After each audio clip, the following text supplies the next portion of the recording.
muntu wigeze uvuga bino bintu ariko ngiye kubivuga. Ndabizi benshi bari buze kundakarira cyangwa se babifate nabi, ariko ngiye nicyo gihe cyo kugira ngo mvuge kuri no topic. Haciyemo igihe kinini twebwe abanyarwanda cyangwa se twebwe abafana b'umuziki nyarwanda twifuza kubona ko umuhanzi nka Bruce Melody cyangwa se Alain Sano cyangwa se na The Ben muri rusange babasha kujya ku rwego mpuzamahanga bagaperforminga bakuza za O2 mu zo mu Bwongereza ndetse n'ahandi henshi hatandukanye. Ariko hariho ikibazo twebwe tugira nk'abafana cyangwa se abanyamakuru muri rusange bari muri industry muri muziki nyarwanda. Habaho ikibazo cyo kuvuga ko ngo yange iyo ndirimbo ngo igomba ngo kuba mbi. Ari abanyamakuru menye ufata izina ry'umuntu ukarisenya bro, ugasenya project itaranasohoka. Do you really know nyine iyo twese dukina sinabyaye cyari kuba ibyo ngibyo utekereza ko bikugaburira undi muntu yaza akabisenya umunota umwe. Je n'abafana sinzi impamvu ariko mbabona bano batipe bizagorana ko bazatuma umuziki nyarwanda utera imbere. Igihe cyari cyo cyose umuntu w'iwanya atabashije kugushyigikira, igihe cyari cyo cyose umuntu w'iwanya yakoze ibishoboka byose kugira ngo kurwanya, twese tubizi dufite ingero z'abantu bakunda kurwanya bagenzi bano bahanzi kugira ngo tubone ko ngara abantu babi, ngo tubone ko ngo bafite ng'inzangano, ngo tubone yuko ngo atari abahanga. Izo ngero zose turazifite kandi turabibona, gusa twebwe n'abafana turabireba tukicecekera. Ese ubwo mutekereza ko impamvu buriya abahanzi bacu nabo babiriye bakagira bagacika intege ari iyihe? Ni ukubera yuko nk'ikiremwa muntu iyo ukomeze kugishyira kuri pressure, iyo ari umuntu utagira umutima ukomeye agira agacika intege. So jewe rero bimaze kundenga, ari nayo mpamvu mfashe umwanzuro kugira ngo mvuge kuri topic. Mfite kuri list mfite abahanzi batatu. Mfiteho umuhanzi bita Bruce Melody, mfiteho umuhanzi bita Alain Sano, mfiteho n'umuhanzi umwe ariko none icyongeyeho ni n'umuproducer. Uwo muhanzi wenda muvuga ku giti cye, mumpereza umwanya, mumpereza iminota ya 5 gusa, ubundi ndagushyirira muri rusange uyu muhanzi cyangwa se umuproducer, uburyo arenze, uburyo ari umuhanga. Ariko ikintu kibabazwa nacyo ni ukuntu industry y'umuziki nyarwanda itigeze imuhereza umwanya ngo imutege amatwi ndetse imwumve. So niba uri mushyashya ahangaha, amazina nyitwa Bex. Niba kandi wari uhasanzwe, ndagushimiye cyane, mwese muhawe ikaze. Number 1, turagenda kuri the king himself. Ngiye mufata nka king kubera ko iyo tugiye kureba fact y'umuntu wavuye ahantu kure akabasha kuyikura kandi akakomeza kuba consistent, uyu munsi akaba ari mu bantu b'imbere, njyewe muhereza ikamba nk'umwami w'umuziki nyarwanda kubera ko hari byinshi yakoreye uruganda rw'umuziki wubwe ku giti cye yikoreye, kandi natwe nk'abafana tubona ko abikwiye. Bruce Melody, ladies and gentlemen, tumwakire, tumufate nk'umuntu udasanzwe. Ku giti cyanjye ini opinion yanjye, wowe unyumve, niba utanyumva it's fine, niba unyumva turi kumwe, ndabizi neza uraza kumva point yanjye. So Bruce Melody atangira umuziki yatangiye ari umuntu utazi iyo bigana, yatangiye ari n'umuntu rwose w'umuproducer nawe ugamije kugira ngo akorere abahanzi indirimbo atagamije ko we azabasha gutera imbere. Ariko nk'umuntu Imana yari yarashyizemo, yari yaracaniye itara, yarabibonye nawe akora ishoboka byose, arakora cyane, turamukunda, twumva imiziki kugeza uyu munsi wa none. Ariko hakabaho ikibazo cy'uko agaragara nk'umuntu udakunzwe muri uruganda rw'imyidagaduro twese tureberaho cyangwa se dukunda muri rusange rw'umuziki w'iwacu mu Rwanda. Bruce Melody tumufata nk'umuhanzi wa mbere cyangwa se uwa kabiri, ariko kubera impamvu yo guhanganisha abantu bituma tutamuhereza ikamba. Nta muhanzi wigeze ukora nk'ibyo Bruce Melody yakoze. Iyo ni fact ya mbere. Niba wumva ufite fact yawe uze muri comment uyivuge, naye ndakubwira indi cyangwa se muri video y'ubutaha tuzayivugaho. Bruce Melody niwe wenyine wabashije kujya muri Coke Studio, nta wundi muhanzi wigeze ujyamo. Mwaba muzi agaciro ko kugira umuntu ajye muri Coke Studio. Sinakwibeshaho uko wasaga kera n'ubu nikugiza, sinanakwibeshaho ibihe twagiranye nawe abinkuramaho. Icya mbere abafite talent, icya kabiri aba ari umuhanga udasanzwe, icya gatatu kandi abafite ahantu hamujyanye. Icyo gihe ajya muri Coke Studio yari afite indirimbo Catalina ifatwa nk'ibindirimbo y'ibihe byose, havuyeho iya Meddy hagakurikiraho ya Catalina, hakazaho n'izindi, ariko menya ko iyo ndirimbo ariyo ya kabiri ifatwa nk'ibihe byose. Rero kugira ngo azabashe kubona amahirwe yo kujya muri Coke Studio, nuko babashije kubona ko abikwiye bitewe n'indirimbo Catalina. Mind you, Catalina ni imwe mu ndirimbo zikomeye cyangwa se zirenze muri Kenya. ariko ntabwo twebwe ubwacu nk'abafana cyangwa se abanyarwanda twifuza iterambere twigeze tumuhereza umwanya ngo tumushyigikire niba n'izo views zikenewe kugira ngo tuzimuhe. Buri gihe icyo ari cyo cyose yagize views twumva ko ngo yazishishuye, twumva ko ngo yaziguze mu Bahinde, ariko ntabwo twibaza ngo ese izo views yabonye kuri YouTube no kuri Spotify barazigura? No, ntabwo bishoboka. Spotify bigusaba kugira ngo wihirige, bigusaba kuba ufite indirimbo zakunzwe n'abantu benshi kugira ngo ubone views. Niba zitarakunzwe biranagoye ko na views wazibona, sibyo? Ariko birambabaza bikanera n'agahinda nk'iyo mbona ababloga cyangwa se abiyita abanyamakuru badashobora kumuhereza intebe y'ubwami bwe ngo nuko bafite uruhande runaka bagiyeho, ngo urwo ruhande ngo rwo rurenze. Buri wese agira uburenganzira bwo kugira uwo akunda n'uwo yanga, kandi nanone akagira n'uburenganzira bwo kugira uwo afana n'uwo adagomba gufana. Ariko njyewe umpaye abahanzi batatu kugira ngo mpitemo abahanzi ngendeye ku rutonde, namushyira ku mwanya wa kabiri. Do you know why? Umwanya wa mbere ndawushyira kuri Meddy, nubwo wenda yahisemo kujya mu ndirimbo z'iyobokamana akava mu muziki uri secular, ariko Meddy afite indirimbo y'ibihe byose, ni nawe umuhanzi wa mbere muri East Africa. Nta nubwo Diamond amukurikira, niwe umuhanzi wa mbere ufite indirimbo yarebwe n'abantu benshi kuri YouTube, na n'uyu saha streaming zayo ziracyari kuzamuka. Diamond aza ari uwa kabiri, ariko reka twirengagize Diamond kuko ntabwo turi muri Bongo Flavor, turi muri industry y'umuziki nyarwanda. Rero nkareba nkavuga ni se kubera icyo abahanzi ubundi twirengagiza cyangwa se twibagirwa ibihangano bakoze, twirengagiza ibikorwa bakoze badukoreye, kandi tukirirwa turirimba ngo turashaka ngo ntabwo tuzagire ngo ku ruhando mpuzamahanga ngo tuzamamare nk'uko Nigeria yamamaye. Ariko se mutekereza ko aho hantu tuzahagera tutabashe gusenyera umugozi umwe? Ntabwo bishoboka, biranagoye cyane.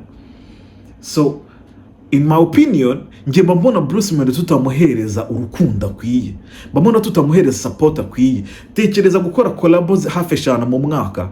Yakozemo Nicki Minaj, yakoranye na Black Bones bo muri South Africa, akora wanyirigisa umutima niba ariko bayita, yakoranye na Joe Boy.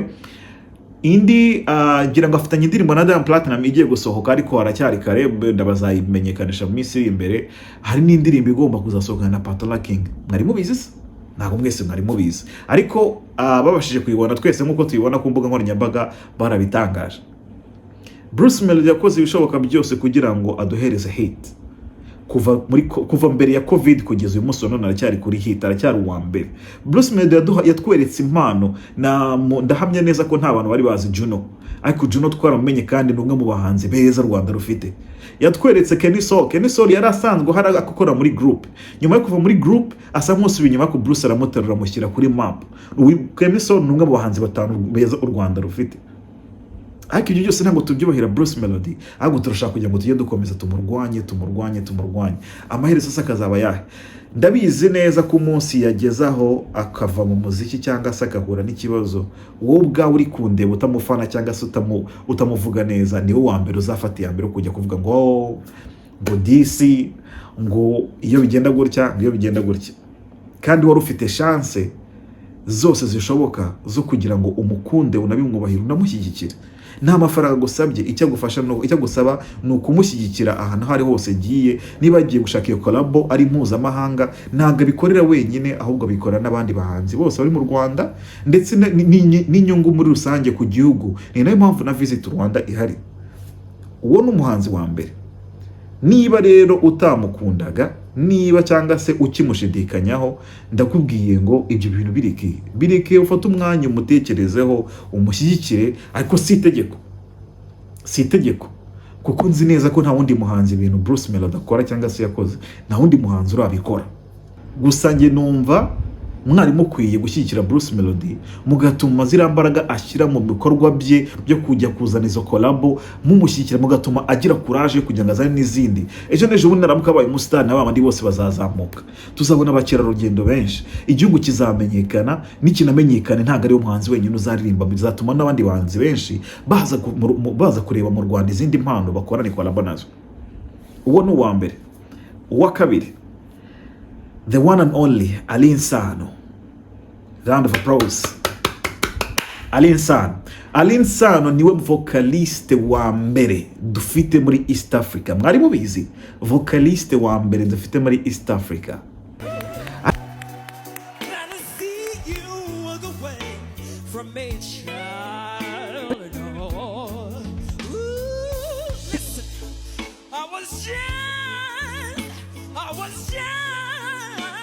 Igitangaje Alin Sano mu gihe abandi bamwadmiringa nk'umuhanzi mwiza uririmba neza ufite ijwi ritangaje riryoheye amatwi, mu Rwanda ntabwo twebwe tumuhereza urukundo akwiye.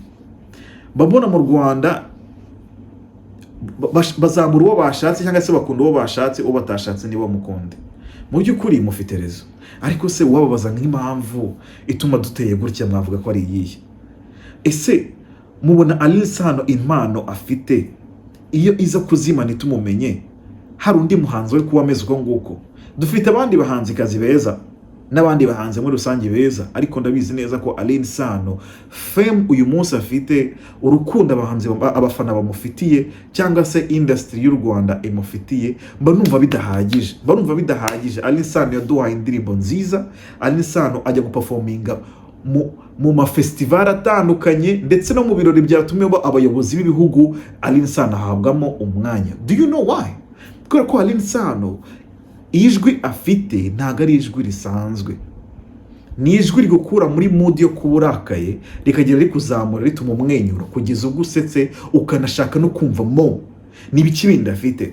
Ariko Alin Sano wenda ikintu we tutemeranyaho nuko ameze nk'umuntu akora indirimbo ariko ntago abishyiramo umwanya munini cyane. Alin Sano umuntu guhereza indirimbo nyuma y'amezi 3 cyangwa 4 akaguhereza indi ndirimbo, kandi bura Alin Sano nge mbona iyo aza kuba afite uburyo akoramo ibintu cyangwa se zino ndirimbo nkuko Bruce Melody abikora, mwari kuzamufata nk'umuntu wa danje. Aho ngaho wenda ni ikosa rye, ariko Alin Sano ni umuhanzi mwiza dufite urenze n'abandi bahanzi bose mu Rwanda. Suko ndi gufana hano, ngiye ndi kuvuga fact. Hano mu Rwanda tumeze nk'abantu badashaka gushyigikira impano kandi tuzireba. Alin Sano aramutse aka kanya avuye mu muziki waduhombye umuntu ukomeye, binagoye ko tuzongera kubona mu Rwanda. Hanyuma sasa hakaza umuntu wanjye. Uyu muntu benshi dushaka kutaza kubyemeranyaho kimwe, ariko ubyemere cyangwa se ubyange, iyi ni fact yanjye nkuko nabikubwiye. Ariko uyu muntu ntago ahabwa amaboko, ntago ahabwa urukundo, nta nubwo ahabwa ijwi nk'iryo yarakwiye. Muri mu mwaka w'ibihumbi 2022 niba nibeshye, The Cat na BMG bakoze indirimbo ya All Star yahuriyemo n'abahanzi benshi batandukanye, harimo Kenny Soul, harimo Alin Sano, harimo Bitre, harimo Bushari, harimo Davis D. Then hari umuproducer wayiproducinze. Uwo producer kandi yanaririmbyemo, ariko umuproducer ni umwe mu bahanga u Rwanda rufite, gusa birambabaza bikananira n'agahinda ko batamuvuga. Ladies and gentlemen, Lil Jon. Round of applause kuri Lil Jon. Lil Jon ni umuproducer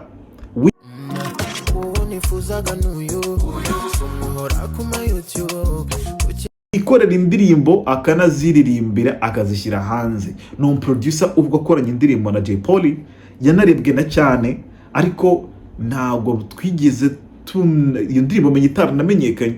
Yarakunzwe kuri YouTube, ariko ntabwo muri mainstream z'u Rwanda twayumvishe cyane. Ariko ikibazo ntabwo ari icyo ngicyo. Ikibazo gihari ubwo nuko nawe ubwo niba ariko adakunda kwigaragaza, ariko mbabona nyine adakwiye, adahabwa ikamba akwiye, adahabwa urukundo akwiye, ndetse no kugira ngo ashyigikirwe. Uyu Lil Jon niwe mu producer wenyine ubasha gukora indirimbo akanayifeaturingamo, iyo ndirimbo ikazi iryoshye. Urugero, uzagere urebe indirimbo Lil Jon yakoranye na Marina, ubundi uzaza umbwire. Ibyo ni ibitekerezo byanjye bidakuraho ibyanyu. Niba wumva uri kushidikanya, umbwire muri comment. Umbwire, ngiye maze igihe kinini mbona bino bintu birambangamira cyane, ariko nyine kubera ko wenda tutarabasha kugera aho tugera ngo tugire ijwi rifatika, bituma wenda tubasha kubyigumanira. Ariko birambabaza bikanira n'agahinda kubona Bruce Melody na Alin Sano ari abahanzi beza u Rwanda rwagize mu mateka, bakaba bataraba abasitari ku rwego mpuzamahanga, ku buryo abona muri Tanzania urebye urukundo bafitiye abahanzi babo ku buryo twe tutarufitiye abahanzi bacu, ku buryo badabasha nabo guhamagarwa ngo bahabwe collab, batange collab z'uri mpuzamahanga nk'uko natwe twagiye tubikora. Well, Bruce Melody yagiye agerageza kubikora, ariko ku giti cyanjye mbona ataragera ahantu, neza nyine numva nshaka umutima wanjye wifuza, kandi abizi neza ko nawe ariko ameze nk'umufana rero umukunda, nk'umufana wifuza iterambere ry'umuziki nyarwanda. Numva twagakwiye gukora ibishoboka byose kugira ngo abo bantu tubashyigikire, bitari ibyo katubayeho. Aba bantu baramutse basezeye uyu muziki, ntabwo twazigera twongera kubona abandi bahanzi beza nkabo. Muri video y'ubutaha none nzakubwira abandi batatu bakurikiyeho, kandi abo bahanzi nabo bizabatungura cyane, usibye ko bitanatunguranye cyane kuko nabo nabahanga cyane. Iyo ugiye kureba muri industry ya Nigeria, ukareba muri industry ya Tanzania, ndetse no muri Uganda, ndetse nano ukareba no mu bihugu byateye imbere nko muri UK ndetse no muri Amerika, ubu n'ukuntu abahanzi babo baba bafite abafana benshi, baba bakunzwe cyane, buri muhanzi arazamuka abantu bakamushyigikira akarebwa cyane. Wenda twebwe hari igihe usanga binahura nuko twebwe dufite population iri hasi, ariko ntabwo nekereza ko ari population iri hasi. Abahanzi baramutse bishyize hamwe bagakora nka collaboration nziza ziri ku rwego mpuzamahanga, zikadomena mu bindi bihugu, nzi neza ko n'abandi bazaza, abandi bo mu bindi bihugu bazibaza abahanzi ni bande, aba ni bandi bakoze indirimbo, bagahitamo kugenda bahitamo umuntu mwiza waririmbye muri izo ndirimbo, hanyuma bagakorana, sibyo? Nzi neza ko baramutse bashyize hamwe bakavuga ngo reka tuzamurye umuntu tumushyire ku gasongero, nzi neza ko baramutse bakoze ibishoboka byose byageraho. Ariko uyu umuntu agatanga amafaranga, ntagatanga amafaranga, nguyu bituma twese turushaho gutuma nyine uzareba ko ari umuntu gisohora indirimbo ikamara igihe kinini. Ese muzi impamvu? Nukubera ko turashaka kugira ngo turebe indirimbo kuri YouTube gusa, ntabwo tunabashyikira kugira tujye kumva indirimbo zabo nko kuri Spotify cyangwa se kuri Audiomack. Kandi izo ni imbuga nkoranyambaga zitanga amafaranga ku bahanzi, ku buryo abahanzi baramutse babonye amafaranga byanaborohereza kugira ngo bazabashe kujya kwishyura izindi ndirimbo. Ariko ibyo byose ntabwo twebwe abafana menya uko tutabizi, cyangwa se wenda batakoze advertisement irenze cyangwa se ihambaye, akumva numva ibyo bintu byari bikwiye. So ibyo byari ibitekerezo byanjye. Muri video y'ubutaha nzaza mvuga sasa ku bandi bahanzi. Nizere neza ko mwayikunze ino video, niba mutayikunze kandi ubwo nta kindi kintu nakora, ni igitekerezo cyanjye, nzaza mbahereze n'ibindi bitekerezo byinshi bitandukanye. Ubwo nutabikunda I'm sorry, nubikunda kandi ubwo ndakwinginze mpereza uko ibitekerezo bya muri comment kugira ngo tubashe kugendana.